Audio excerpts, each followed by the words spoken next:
Your blood pressure reading might be completely wrong, not slightly off, not a point or two in either direction. Wrong enough that your doctor could prescribe medication you don't actually need, or, far more dangerous, miss a problem that genuinely requires attention. Here's the number that stopped me cold when I first reviewed the data. Up to 40% of home blood pressure readings contain significant errors, and the vast majority of those errors come from mistakes that take less than 60 seconds to correct. After nearly a decade in emergency medicine, I've watched this play out time and time again. Patients arrive with readings that don't match what we see clinically.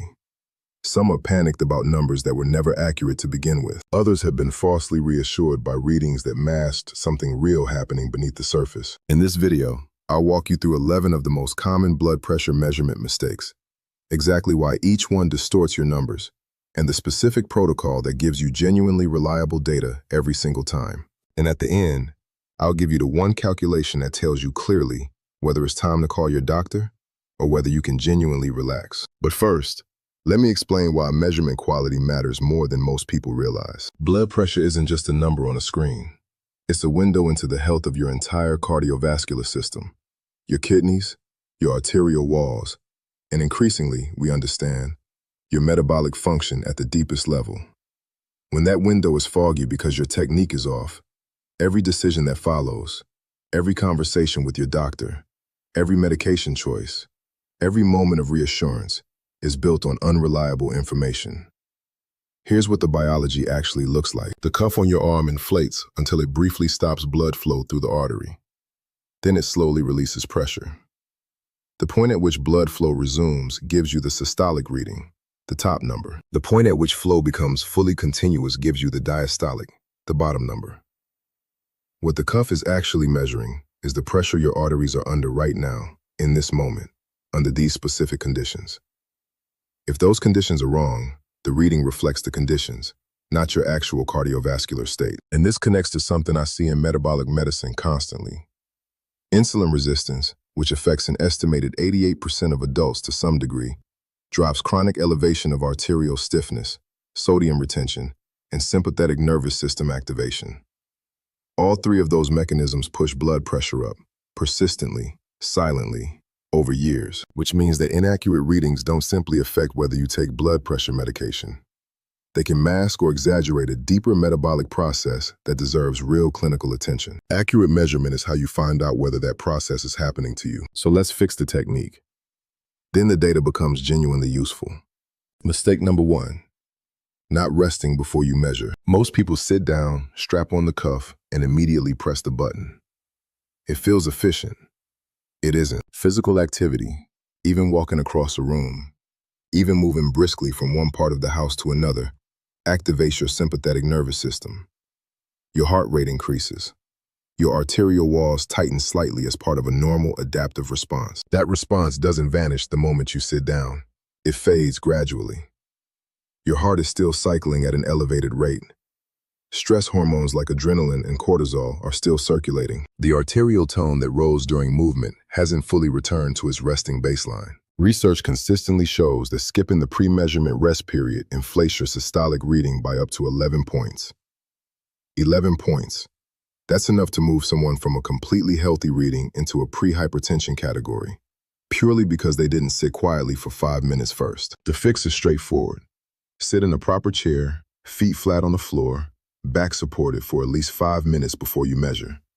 Use that time to breathe slowly. Think about nothing in particular. Let your nervous system genuinely settle. And this connects directly to mistake number 2, because what you do during that rest period matters just as much as the rest itself. Mistake number 2, talking while the cuff is on. Take someone like Marcus, 52 years old, running his own business, always managing multiple things at once. He measures his blood pressure while half formulating a response to something his partner just said from the other room. The cuff is on. He's technically sitting still, but he's talking. That's a measurable problem. Even brief, casual conversation during measurement adds approximately 7 points to the systolic reading. The mechanism is the same, sympathetic activation we just discussed, triggered now not by movement, but by the mild cognitive and vocal effort of speaking. Your vocal cords activate, your intercostal muscles engage. Your brain shifts into a mode of mild alertness and social processing. All of that has a cardiovascular signature, and it shows up in your numbers. No talking, no texting, no watching anything stressful on a nearby screen. Sit, be still, then measure. Mistake number 3, caffeine before measuring. For people who aren't regular daily caffeine consumers, coffee, strong tea, or energy drinks can elevate blood pressure by up to 10 points within 30 minutes of consumption. Regular daily coffee drinkers develop a degree of tolerance, so the effect is smaller, but still present and still measurable in research settings. Caffeine works by blocking adenosine receptors, which normally act as a natural brake on the sympathetic nervous system.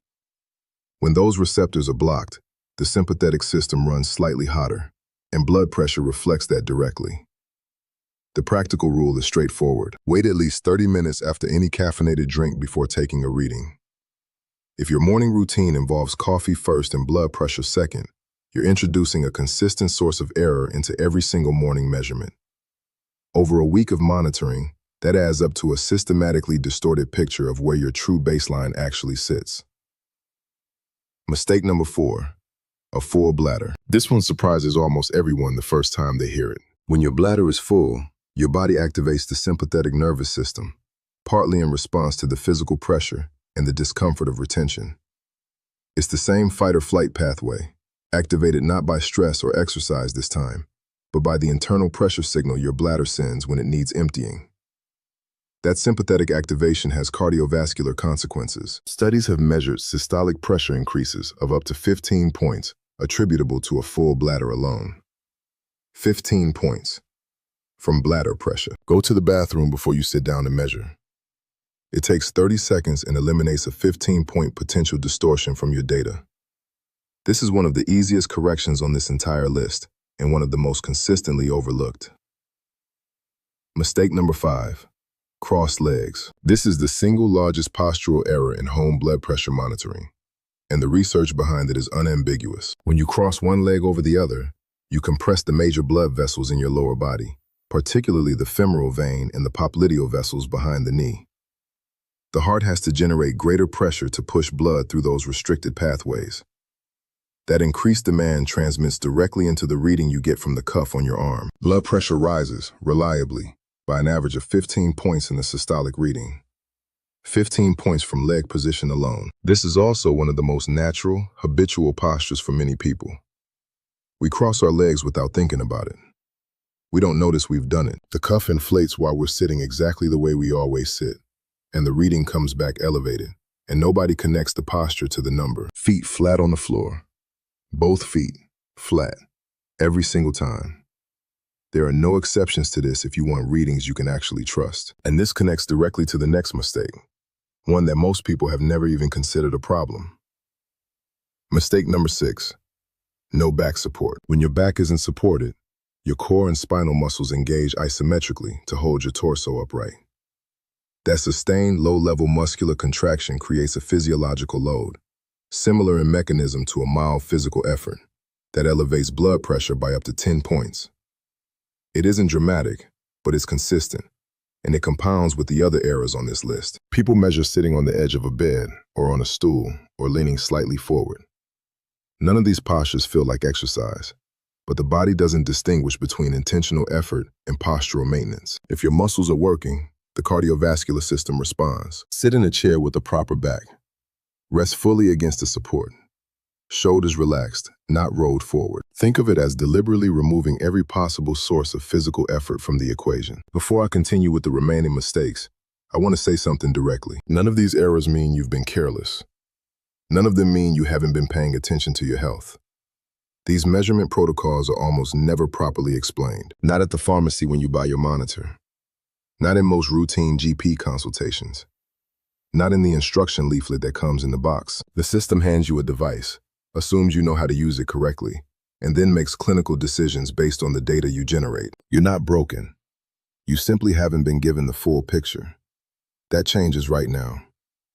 Mistake number 7, incorrect arm position. Your arm needs to be at the level of your heart during measurement, not below it, not above it, at exactly the same height. When your arm hangs below heart level, Gravity assists blood movement toward the cuff, creating a slightly elevated column of pressure that the device reads as part of your arterial reading. The result is an artificially elevated number. For every inch the cuff sits below heart level, you add approximately 2 millimeters of mercury to the reading. A freely hanging arm resting on your knee may sit 4 to 6 inches below heart level, which translates to a meaningful and consistent inflation of your systolic number. When your arm is raised above heart level, the opposite occurs. Blood moves away from the cuff under gravity, and the reading comes back artificially low. Rest your arm on a flat surface, a table, a desk, so that the midpoint of the cuff sits roughly level with the center of your chest. This single adjustment removes one of the most common geometric sources of error in home monitoring. Mistake number 8, wrong cuff size. This is one of the most significant and most consistently underestimated sources of error, and it affects a large proportion of people who measure at home. Standard cuffs are designed for an average adult arm circumference, but arm sizes vary enormously. Someone with a larger arm, whether due to muscle mass, body composition, or simply larger bone structure, is at high risk of generating systematically inaccurate readings with the standard cuff. When the cuff is too small for your arm, it has to generate greater pressure to compress the artery beneath the larger volume of tissue. The device interprets that extra resistance as higher arterial pressure, producing artificially elevated readings, sometimes by as much as 8 to 10 points. Used consistently over time, this creates a false impression that blood pressure is higher than it truly is. When the cuff is too large, the opposite occurs. It can genuinely underestimate your true pressure, potentially allowing elevated readings to pass undetected. Most blood pressure monitors list appropriate arm circumference ranges on the packaging. Measure your arm circumference at the midpoint between your shoulder and elbow with a soft tape measure, arm relaxed at your side. Then match it to the correct cuff size. If you've been using the same monitor for years without ever verifying the cuff size, take that measurement tonight. Mistake number 9, always measuring the same arm without comparing both. Blood pressure can differ meaningfully between your left arm and your right arm. For most people, this difference is small, just a few points, reflecting minor asymmetries in vascular anatomy and the way blood flow distributes through the subclavian arteries. But for a meaningful subset of individuals, the difference is 5 points or more, and that gap has clinical relevance. A persistent significant difference between arms, particularly a gap of more than 10 points, can itself be a clinical signal worth investigating, as it may indicate a narrowing or obstruction in one of the major vessels supplying the arms. Cardiovascular guidelines recommend measuring both arms when you first begin home monitoring, ideally on the same occasion with a short interval between readings. In subsequent measurements, consistently use whichever arm produced the higher readings, because that arm gives you the more conservative, more clinically cautious data. If you've only ever measured one arm without checking the other, there's a real possibility you've been monitoring the wrong one. Mistake number 10, using a wrist monitor. Wrist monitors are popular. I understand why. They're compact, discreet, and simple to put on. But the anatomical reality creates problems that convenience doesn't solve. The arteries at the wrist are significantly smaller than those in the upper arm. They're more sensitive to the angle of the wrist during measurement, because wrist position directly affects whether the artery sits at the correct height relative to the heart, and whether the cuff is aligned correctly over the vessel. A wrist monitor requires precise positioning to generate even a roughly accurate reading. The margin for positional error is far smaller than with an upper arm cuff, and most people don't achieve that precision consistently. In clinical accuracy studies, validated upper arm monitors with properly sized cuffs consistently and substantially outperform wrist devices. The margin isn't trivial. For the purposes of medical decision-making, wrist readings are generally considered less reliable, and many cardiovascular guidelines explicitly recommend upper arm cuff devices for home monitoring. The accuracy difference justifies the slightly larger device every time. Mistake number 11. Not accounting for white coat effect in masked hypertension. This is where the measurement picture becomes genuinely nuanced and genuinely critical. White coat effect is the well-documented phenomenon where approximately 20% of people experience a significant blood pressure elevation, specifically in clinical environments. The doctor's office, the nurse's consultation room, the pharmacy measurement station. Anywhere that carries the psychological weight of medical evaluation. The anticipation of a reading, combined with the ambient stress of a clinical setting, activates the sympathetic nervous system. Blood pressure rises, sometimes by 20 or 30 points, in ways that have nothing to do with the person's actual cardiovascular health in daily life. The result is real diagnoses of hypertension based on readings that don't represent the patient's true physiological state. Real medication started, sometimes maintained for years, all because the environment of measurement was systematically distorting the data. And then there is the opposite problem, masked hypertension. This is the clinical situation where blood pressure appears completely normal in a GP's office, but is persistently, genuinely elevated in day-to-day life. The controlled, calm environment of a consultation temporarily normalizes a pressure that is chronically high everywhere else. Masked hypertension is more dangerous than white coat effect in one critical respect. It can remain completely undetected for years, during which time cumulative cardiovascular and metabolic damage continues unremarked. The arterial walls are under sustained pressure. The kidneys are working against elevated load. The heart muscle is gradually adapting to conditions it shouldn't have to adapt to. None of it visible in the readings taken twice a year in a quiet examination room. This is precisely why consistent home monitoring matters so much. Your kitchen, your living room, your normal morning routine. These are the conditions your cardiovascular system actually operates under every single day. And here the metabolic connection becomes impossible to ignore. Chronic insulin resistance consistently elevates the sympathetic nervous system's baseline activity. It promotes sodium and water retention through direct renal mechanisms, causing the kidneys to hold on to fluid they would otherwise excrete. It drives arterial stiffness by generating low-grade systemic inflammation over time, inflammation that gradually hardens vessel walls and reduces their capacity to dilate under demand. All of these pathways push resting blood pressure upward, persistently, in ways that have nothing to do with how much salt you ate this week or how stressed you were this particular morning. Accurate home measurement is how you distinguish between these mechanisms.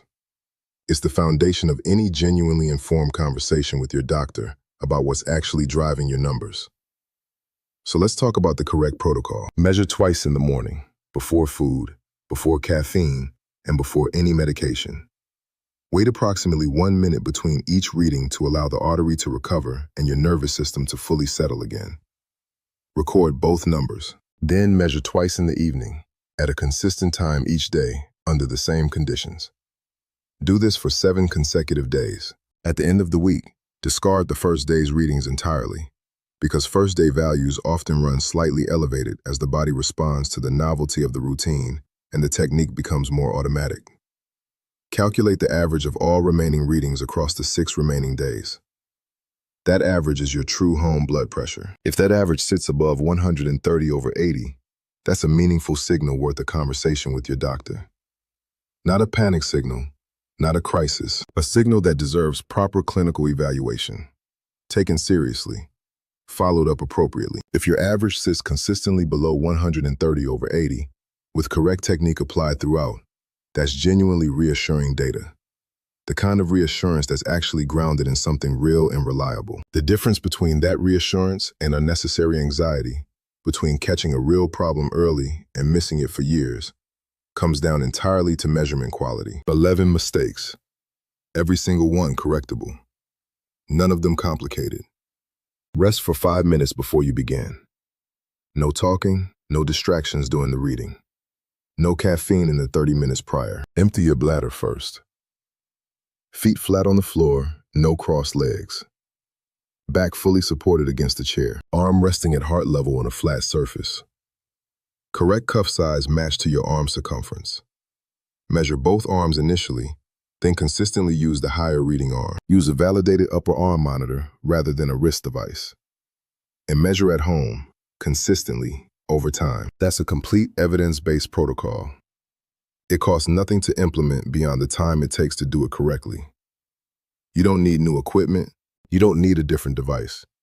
You need correct conditions applied consistently for 7 days. The data you generate with this approach is genuinely clinically useful. It guides real conversations with your doctor. It tracks the actual impact of lifestyle and metabolic changes over time. It tells you whether the changes you're making in diet, in movement, in sleep, are actually moving your cardiovascular numbers in the right direction. And it gives you an honest, accurate picture of your cardiovascular health, rather than a distorted snapshot taken under the wrong conditions at the wrong time. If this was useful, it would mean a great deal if you subscribed. It helps me keep making content grounded in actual clinical evidence, without the simplifications that usually get substituted for real information. Next, I'll be going deep on what your blood pressure readings actually mean once the numbers are accurate, and what the metabolic research says about moving them in the right direction. Take care of yourself and measure it right.